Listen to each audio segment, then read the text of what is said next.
Nama saya Yunita Heru Permatasari, saya lulus angkatan 1985.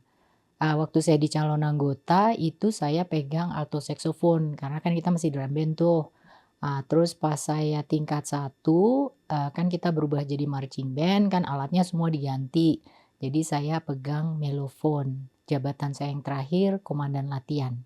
Oh, asisten satu berarti Kak ya? Iya, asisten satu. Oke. Oh berarti Kakak dulu masih mengalami drum band dan marching band gitu ya Kak? Iya, jadi gini, zamannya Kak Yeni itu dimulainya transisi dari drum band ke marching band.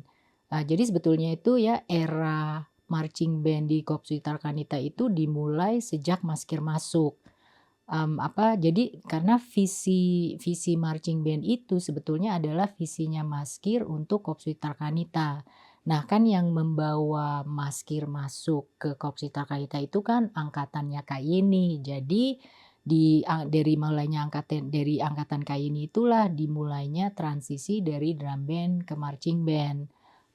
Saya tuh masih inget tuh, waktu saya calon anggota itu kita masih ikut perlombaan yang namanya Kejuaraan Terbuka Drum Band Jakarta, KTDJ. Hmm. Saya waktu itu masih main alto saxophone dan nama kita pun masih Drum Band Putri Tarakanita.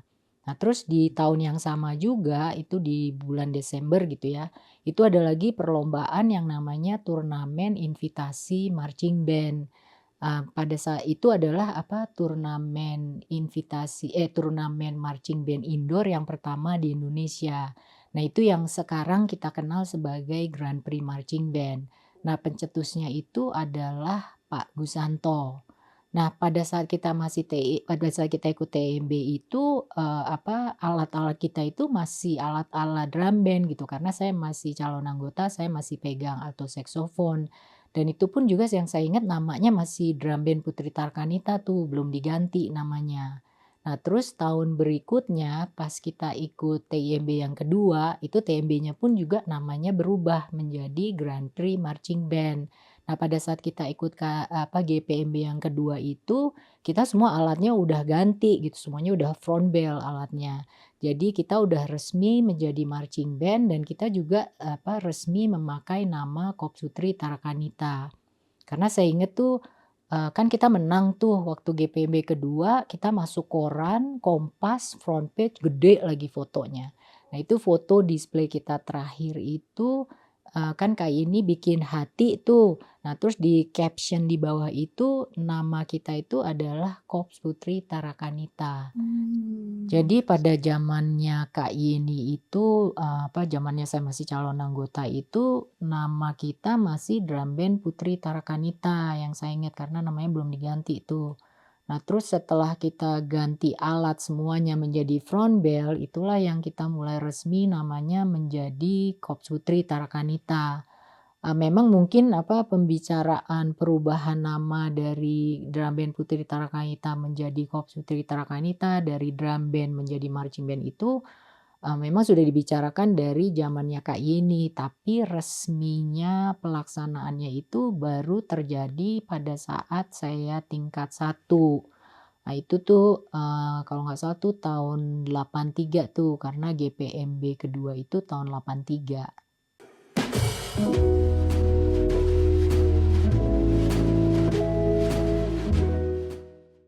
Wah, kalau misalnya masa yang berkesan buat saya justru malah masa calon anggota gitu loh. Malah yang banyak inget itu justru malah orang tua saya gitu, karena kan mereka yang sering jemput saya latihan gitu. Saya baru ngeh tuh, bapak saya tuh pernah cerita gitu loh. Dia bilang, kan dulu tuh bapak saya kan, kerjanya di Ratu Plaza, terus dia kan pulangnya tuh jam 5, terus jemput saya jam 6 di Pintu Biru gitu. Jadi kan dia udah nunggu tuh 1 jam, lumayan kan lama, jadi dia pengen pulang gitu loh.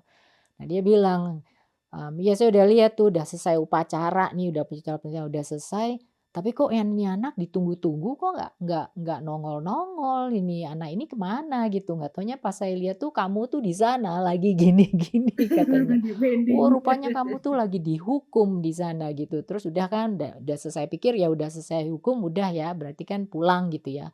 Loh "Ini kemana lagi nih? Terus kamu tuh ke sana," katanya, "ternyata di sana tuh kamu gini-gini lagi," gitu loh. Terus dia bilang, "Wah ini anak ini kok sering dihukum juga ya? Terus habis dari situ kamu ke situ gini-gini lagi," gitu loh. Terus saya jadi ketawa aja gitu dengerin cerita bapak saya. Jadi saya baru mikir, "Oh iya ya, ternyata tuh saya suka dihukum juga gitu lah."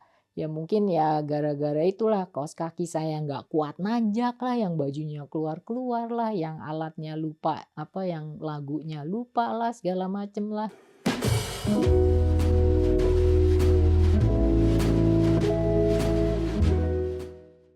Saya tuh paling seneng kalau zamannya pertandingan gitu loh, apalagi kalau udah GPMB tuh, udah deket-deket GPMB itu kan kita latihannya setiap hari ya. Wah itu yang namanya saya di kelas itu udah nggak bisa konsentrasi tuh pasti, karena udah pengen cepet-cepet latihan gitu loh. Tapi juga tuh saya, kalau justru apa, saya seneng pertandingan, tapi saya tuh, stres kalau ini, kalau, mau TC. Karena kalau di TC itu yang bikin stres saya itu mandi. Jadi kan, apa, kalau di TC itu kan kita mandinya itu di jamnya kan sempit tuh kadang-kadang, dan jadi mereka-mereka yang udah mandi duluan itu mereka bisa mandi sendiri gitu. Nah, kita yang belakang-belakang itu kan nggak cukup tuh waktunya, jadi disuruh mandi berdua. Nah, saya tuh nggak suka mandi berdua, jadi saya tuh bener-bener nggak suka gitu loh. Jadi wah, jadi saya tuh panik gitu kalau mau mandi gitu. Nah, pernah tuh TC di mana, di Pintu Merah tuh. Di Pintu Merah itu kan kalau kamu pernah TC di situ, itu apa, kamar mandinya tuh kecil bener gitu loh. Jadi baknya di sini, terus kamar mandinya tuh pas gini, orang berdua berdiri gini udah pas gitu loh. Nah, pada saat itu kan saya udah yang paling terakhir tuh, yang depan-depan tuh udah ngabisin waktu dengan mereka mandi sendiri. Jadi kan saya harus mandi berdua. Terus Kak Ita bilang, "Ya udahlah, lu mandi sama gua aja." Wah, sebenarnya saya tuh nggak mau, tapi kan, berarti telat nanti saya gitu. Terus akhirnya, ya udah deh kita mandi berdua, tapi ini ya, lu ngadep sana, gua ngadep sini, awas ya pokoknya pokoknya nggak jangan lihat-lihat ya, jangan nyentuh-nyentuh, lu ngadep sana, gua ngadep sini ya. Iya iya iya, oke oke oke. Udah nih, terus kita kan mandi, terus sabunnya jatuh, dua-duanya nungging. "Wah, ini kan kamu kan kan gua udah bilang jangan sentuh-sentuh, lu ngadep sana, gua ngadep sini, udah jauh-jauh, jangan sentuh-sentuh," gitu loh. Jadi ya itu deh, apa, saya kalau kalau TC itu kalau ada mandi Iya. itu saya jadi stres.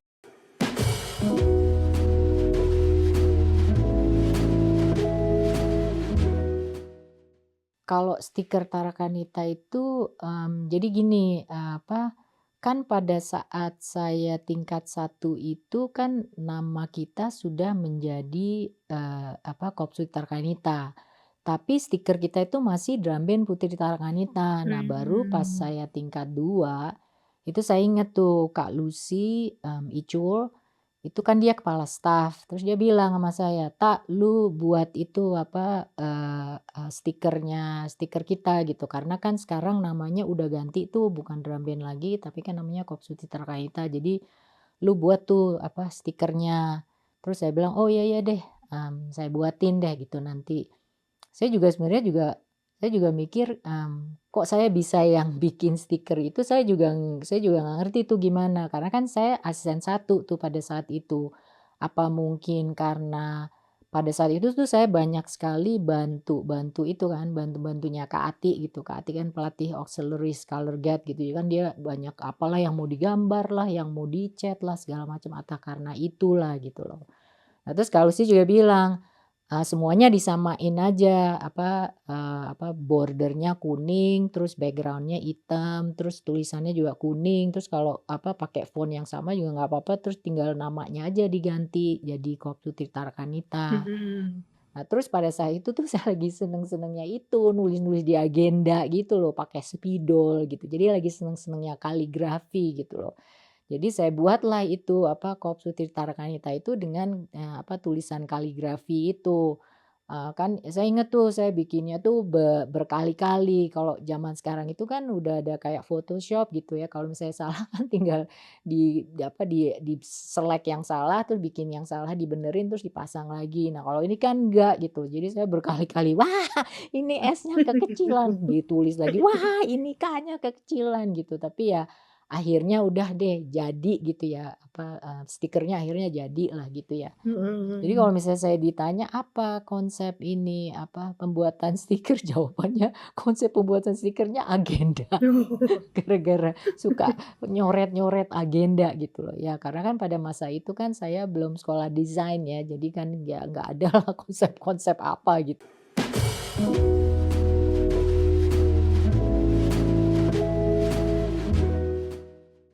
Konsep asisten muda itu dicetuskan pada zamannya Mas Kir gitu loh. Ceritanya tuh gini, jadi waktu saya lulus SMA itu saya masih aktif banget gitu loh. Karena selain saya juga cinta banget sama KPT, saya tuh masih banyak sekali membantu itu Kak Ati. Kak Ati itu kan pelatih, auxiliary color guard gitu jadi kan dia kalau misalnya pertandingan itu kan pentil-pentilnya dia kan banyak gitu loh. Terus juga yang masih aktif sama saya itu adalah Kak Lucy, Icul, terus Kak Atit, sama kadang-kadang Kak Denok. Nah, kita itu dulu, pada saat kita masih aktif itu kita masih sering main ke rumah Mas Kir, suka ngobrol-ngobrol.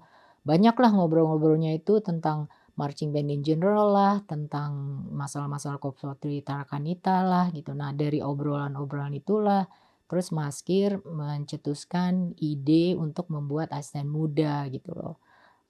Saya inget tuh karena dia bilang, "Namanya asisten muda ya, singkatannya ASMUT, apa tuh, asisten semut," gitu dia bilang. Jadi makanya saya inget tuh dia yang cetusin ide itu gitu loh. Nah, tugas awal dari asisten muda itu adalah untuk meringankan beban pelatih pada saat pertandingan. Karena kan kalau kita pertandingan itu kan, peralatan kita tuh banyak banget kan. Nah, jadi biar pelatihnya itu nggak pusing, jadi dibuatlah ini grup asisten muda untuk membantu adik-adik kita gitu loh.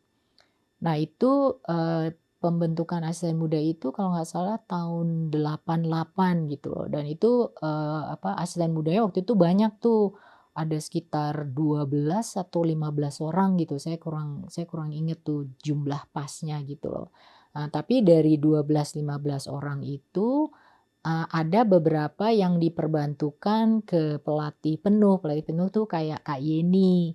Kak Yeni kan, display, terus Kak Ati tuh color guard auxiliaries, terus, ada yang, percussion line, terus ada yang untuk horn line. Mhm. Jadi misalnya kayak Kak Miriam, dia bantu Kak Ati, terus, Kak Deno kalau nggak salah perkusi apa gitu, terus Kak Dian Pet itu kalau nggak salah dia horn line, terus saya sama Kak Ranti itu bantu Kak Yeni di display. Mmm, Terus pada awal pembentukan, asisten muda ini, kita tuh agak kurang diterima dengan angkatan yang masih aktif. Kalau menurut saya sih wajar ya, karena waktu saya masih jadi anggota, kan di atas-atas saya juga kan nggak ada itu konsep, grup pelatih gitu loh yang melatih, adik-adik di bawah gitu loh. Kalau Kak Yeni itu kan, memang dia resmi menjadi, alumni yang melatih dan dia kan cuman satu orang gitu. Kalau ini kan, kita kan banyak dan asisten pula bukan pelatih gitu. Jadi masih asisten asisten muda gitu loh. Jadi kan dilihatnya adalah grup alumni gitu loh. Jadi jadi wajarlah kalau menurut saya kalau misalnya, kurang bisa diterima karena kalau saya pun tingkat 2 saya mungkin juga kurang bisa menerima itu juga ya karena kan, saya juga pengen independen gitu loh. Sementara kan ini dilihatnya itu asisten muda itu kayak lebih dilihatnya tuh asisten muda itu kayak group of alumni aja gitu yang mengajar adik-adik di bawah. mhm. Tapi ya eventually, konsep asisten muda inilah yang menjadi cikal bakal asisten pelatih yang sekarang gitu loh. Coba tanpa adanya konsep asisten muda ini, kan kita juga susah itu ya, coba aja lihat tuh kayak Kak Kiki kan nanti akan sendiri gitu atau misalnya Kak Yeni kan jadi sendiri gitu loh. Karena kan memang tugasnya asisten muda itu pada awalnya adalah untuk membantu meringankan, pelatih pada masa pertandingan gitu loh. Taruhlah contohnya misalnya saya gitu, saya kan asisten muda display. Kalau misalnya Kak Yeni terlambat datang atau nggak bisa datang pada hari itu, kan saya bisa mengajarkan display, jadi anak-anak tuh nggak usah nunggu gitu loh. Terus kalau misalnya Kak Yeni pun datang, kita kadang-kadang bagi 2, Kak Yeni ngajar di sini, saya ngajar di sini. Atau kalau misalnya Kak Yeni mau ngajar semuanya, dia ngajar di sini, terus dia pindah, saya yang bersihin gitu loh. Jadi kan, pengajaran displaynya itu jadi efisien dan cepet, dan juga saya mengurangi bebannya Kak Yeni juga gitu loh.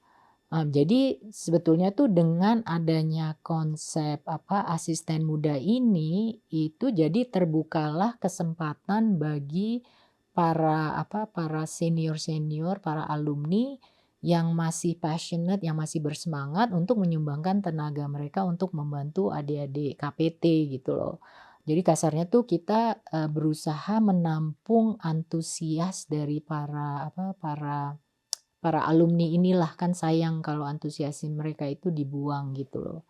Cuman pada akhirnya ya, banyak juga yang rontok itu loh, karena kan, ya satu mungkin karena mereka tugasnya cuman pada saat pertandingan, terus kan kita kan kuliah ya, jadi, prioritinya udah berbeda dan udah nggak ada waktu gitu. Nah, sementara kita-kita yang diperbantukan di 4 bidang yang tadi, itu akhirnya role kita berubah menjadi seperti yang asisten pelatih sekarang gitu, dan itu pun juga akhirnya banyak yang rontok juga gitu karena ya itu tadi, kan kuliah dan udah nggak ada waktu lagi. Iya. Nah, 15 orang itu berapa, 12 atau 15 itu masih inget, Kak? Siapa-siapa aja? Wah, udah nggak inget lah. Soalnya kan, orangnya juga banyak gitu dan udah lama banget ya gitu. Tapi saya ada sih fotonya, Oh, masih ada fotonya nggak? ada. Boleh. Jadi, Kak Miriam 86, Kak Firia 86, Kak Afi 84, Kak Eksi 88, Kak Lucy 85, Kak Ranti 88, Kak Nini 87, Kak Triana 88, Kak Indra 88, Kak Dian Empet 85, terus saya 85, Kak Denok 85, Kak Atit 85, Kak Tiana 87, terus Kak Sinta 88. Ya, oke. Terus Kanita sendiri sebagai asisten pelatih itu berarti sampai tahun berapa, Kak? Kayaknya tahun 94 deh. Itu pun juga saya nggak mau keluar gitu sebetulnya. Cuman kan karena saya sekolah ke luar negeri, ya jadi saya harus keluar.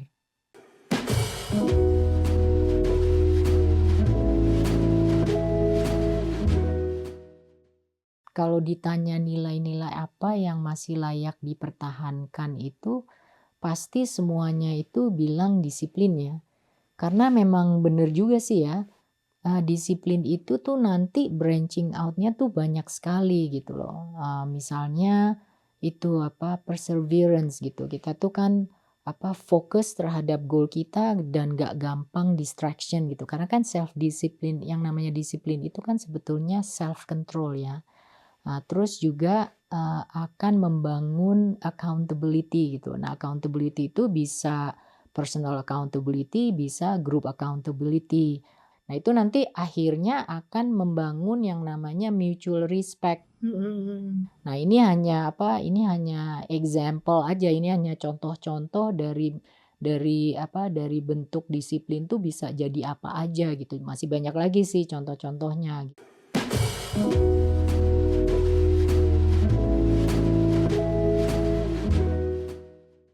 Kalau menurut saya, disiplin itu kan sebetulnya kan self control ya. Jadi kita itu belajar mengendalikan diri kita supaya kita bisa mengikuti peraturan atau nilai-nilai yang sudah ditentukan oleh Kopsuti Tarkanita gitu loh. Jadi ibaratnya tuh kayak kita mau masuk rumah, tapi rumah itu bilang, kita itu punya peraturan dan nilai-nilai bahwa kalau kamu mau masuk rumah ini, kamu harus copot sepatu gitu loh, karena copot sepatu itu adalah bentuk penghormatan terhadap orang yang punya rumah. Ini hanya contoh aja ya. Nah, terus juga kalau kamu sudah menjadi anggota rumah itu, kita akan mendidik kamu itu supaya kamu tuh di dalam rumah tuh nggak biayaan, nggak lari-lari ke sana kemari. Jadi kita itu dididik supaya kita itu teratur. Terus juga kita misalnya kita di dalam rumah itu kalau makan itu nggak lari-lari gitu, makan tuh harus duduk misalnya. Nah, itulah apa, peraturan-peraturan yang di dalam rumah itu yang kita setuju untuk mengikuti. Jadi kita belajar untuk self control gitu loh. Kan, apa, kita kan semua kan rata-rata kan juga pada biayaan gitu loh, tapi kan Korps Putri Karantina itulah yang membantu kita untuk, apa ya, mengajari kita untuk belajar self control. Mmm. Jadi kalau ditanya dari mana disiplin itu, ya disiplin itu datangnya dari culture Korps Witara Kanita dan tradisinya juga gitu loh. Dan memang sih, apa, pelaksanaan disiplin itu pada zaman-zamannya kita dulu itu kan, pas calon-calon anggota itu kan kita dibentak-bentak ya, dimarah-marahin gitu loh. Saya nggak tahu tuh kalau sekarang pelaksanaan disiplinnya bagaimana, saya nggak terlalu tahu.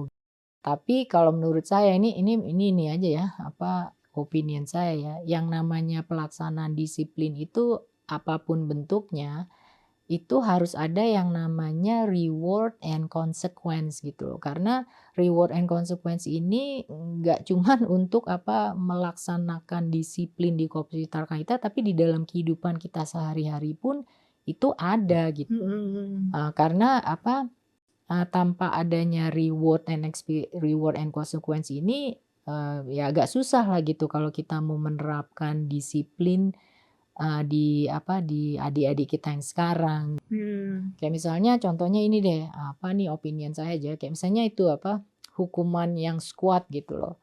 Sebetulnya kalau menurut saya tuh hukuman squat itu masih relevan loh, soalnya soalnya gini, apa, argumennya adalah gini, kan marching band itu adalah sport gitu loh marching band. Sementara apa, squat itu juga sport dan itu tujuannya sebenarnya untuk membuat kita kuat gitu, untuk membuat core badan kita itu kuat. Saya kan naik sepeda tuh, even saya yang udah tua aja tuh saya setiap pagi masih apa, masih squat gitu. Karena memang squat itu bagus untuk membentuk core badan kita juga gitu loh. Jadi yang saya bilang reward and consequence-nya itu ya dicarilah yang relevan.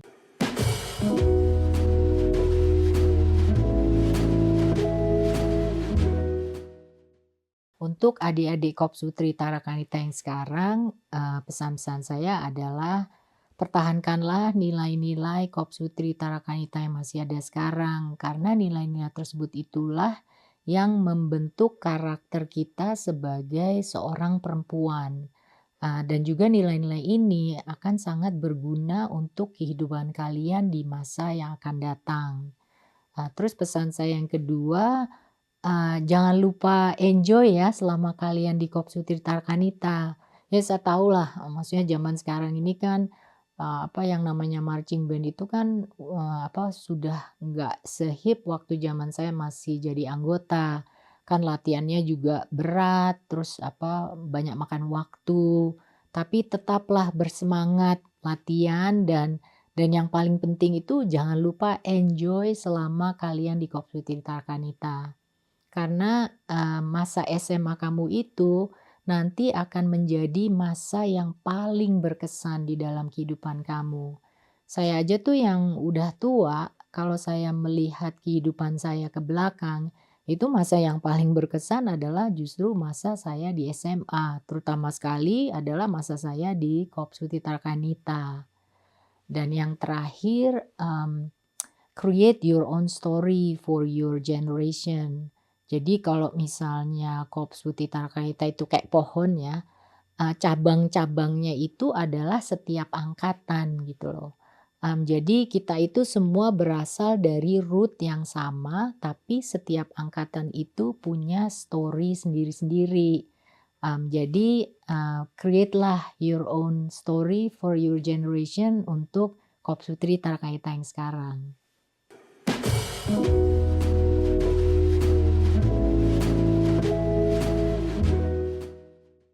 Untuk Kopsutri Tarakanita, selamat merayakan hari ulang tahun yang ke-60. Jadi apa judulnya kita udah nenek-nenek nih ya. Sudah merasakan garam dunia, sudah melihat ups and down-nya Kopsutri Tarakanita. Saya berharap semoga Korps Sutri Tarakanita tetap jaya dan semoga masih ada juga. Saya juga ingin mengucapkan terima kasih karena saya diberi kesempatan untuk menyumbangkan tenaga saya sebagai pelatih di Korps Sutri Tarakanita. Juga saya ingin mengucapkan terima kasih banyak kepada Kak Kiki dan adik-adik pelatih yang masih setia mendampingi, adik-adik KPT yang sekarang. Karena saya tahu ya, untuk menjadi pelatih dan asisten pelatih Korps Putri Tarakanita itu sangat berat ya, I can relate to that. Kita itu perlu komitmen yang sangat besar. Even dengan komitmen yang besar itu pun nggak cukup gitu loh. Kita tuh harus passionate dan benar-benar cinta, bener. And then you have to be crazy enough to stay for that long. Jadi sekali lagi, terima kasih banyak atas dedikasi dan kesetiaan Kak Kiki dan adik-adik, pelatih yang masih dengan setia itu mendampingi adik-adik KPT yang sekarang. Sekali lagi selamat merayakan ulang tahun yang ke-60. Semoga Korps Putri Tarakanita tetap jaya dan semoga tetap bisa menjadi beacon di sekolah dan di masyarakat.